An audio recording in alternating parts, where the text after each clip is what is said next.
Okay, guys, last few comments here. I'll keep it really short. I know, I always say that. So William Jennings Bryan, really larger than life character. After he gives the speech, he does become the Democratic nominee for the presidency in 1896, and he does end up kind of getting all the populists behind him. In order to spread his message, he goes on this huge campaign to go all across the country and to talk to people. And it's kind of interesting because in this time period, candidates generally didn't do that. They didn't actually campaign themselves. They let other people do it for them, and they would, kind of stand in the background. And Bryan decides not to do that. He hops on a train, he gets off, he talks, he gets on a train, he talks, and it doesn't necessarily do well by him. Some of the people are a little freaked out by him. He's a little bit over the top, but everywhere his message is consistently 16-1. Now, mind you, there are some Democrats who are not happy about this at all. So within his own political party, there are people who favor the role of gold, and some people see the issue of silver coming into the money supply as very unstable, and the idea of creating inflation hurts a lot of people, even people who buy things. So even farmers themselves who have to buy goods from other places or buy tools or things like that ultimately could pay higher prices, and workers aren't necessarily so sold on the idea of free silver. So there's Democrats who are not necessarily Bryan supporters, and it creates kind of a conservative Democratic Party for this particular election, and some of those folks are unsure about kind of where to put their vote. And so, this kind of speaks to that, Democratic Party taken over by the agrarian left. The donkey is kind of the symbol for the Democratic Party, and there's this kind of farmer, Silverite, who is, taking this Democratic Party on a really crazy ride. And there is a little bit of that sense amongst the Democratic Party about William Jennings Bryan. The platform is very, very much similar to the 1892. Maybe the one additional thing is the advent of an income tax to help distribute income throughout, especially some of the rates originally for individuals who are wealthy are extremely high. The U.S. has a history of income tax rates that are in the 60 or 70 percentile.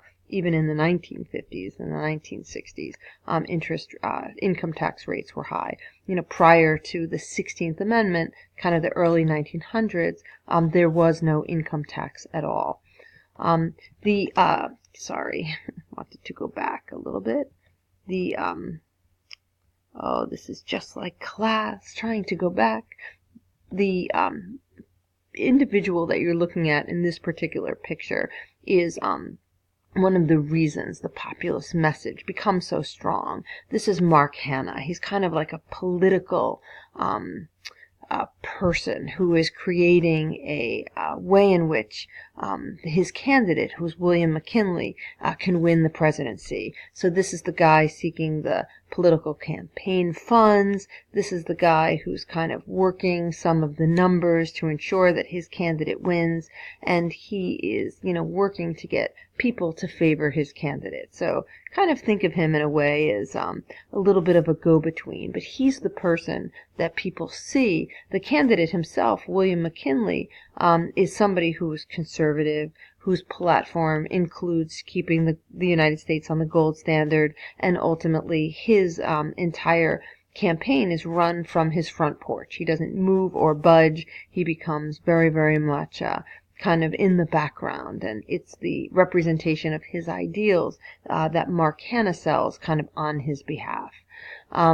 The political cartoons of the day are kind of going wild during this election.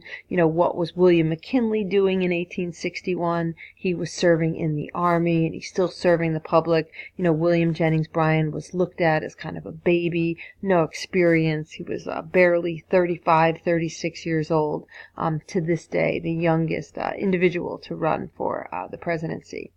And, it kind of speaks to where does the common man put his vote? Do we kind of have the Democratic Party? Do we have the People's Party, or do we have the Republican Party? And if you look carefully kind of at this political cartoon, the Republican Party is the builders of corporate wealth. The Democratic Party is builders of saloons and jails. And in this political cartoon, this is really all about the People's Party, which is churches and schools, kind of the, stuff of American apple pie. And this is kind of representative of the populist point of view. So the election results, the electoral vote will not lead to a really, really strong showing for the third party, but William Jennings Bryan, with the populist platform, actually does pretty well. He's in the red with all the red states, but it does not equate the electoral vote. William McKinley gets 61% of the electoral vote, so that becomes very significant. William McKinley, by the way, is one of the presidents, of course, who does get assassinated, and ultimately Teddy Roosevelt will become president because he will serve as McKinley's vice president. McKinley's a Republican. Some historians talk about why did William Jennings Bryan lose. The Populist Party was very, very focused and kind of very, very much of interest at the time. Some of the key reasons, likely, he really focused on free silver and perhaps didn't necessarily connect with, workers in the East who were part of the AFL or some of the steel workers or whichever. They were interested in some of the 8-hour workday and other union issues, not so much free silver. He didn't really kind of connect with the labor unions as well as he could have. And McKinley's campaign was also very well coordinated by Mark Hanna, and there was a lot of funding that was dedicated to McKinley's campaign.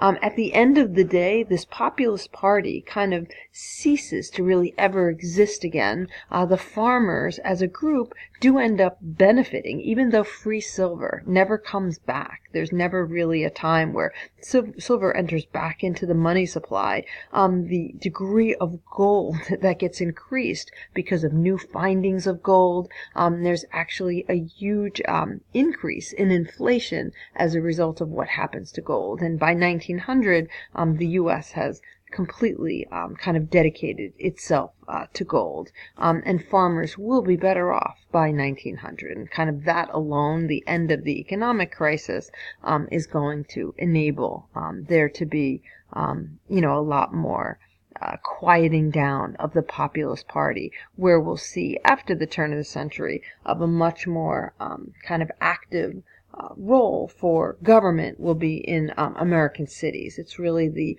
agenda that moves from the populists in the agricultural regions of the country to the progressives in the urban area of the country. And, folks like Teddy Roosevelt, who will follow William McKinley, will become much more involved, even as a Republican, in kind of weighing what can be done to enable, more fairness in society and kind of balancing the power of government, the power of corporations, and the power of the people, and trying to, recalibrate the scales a little bit in favor of the people.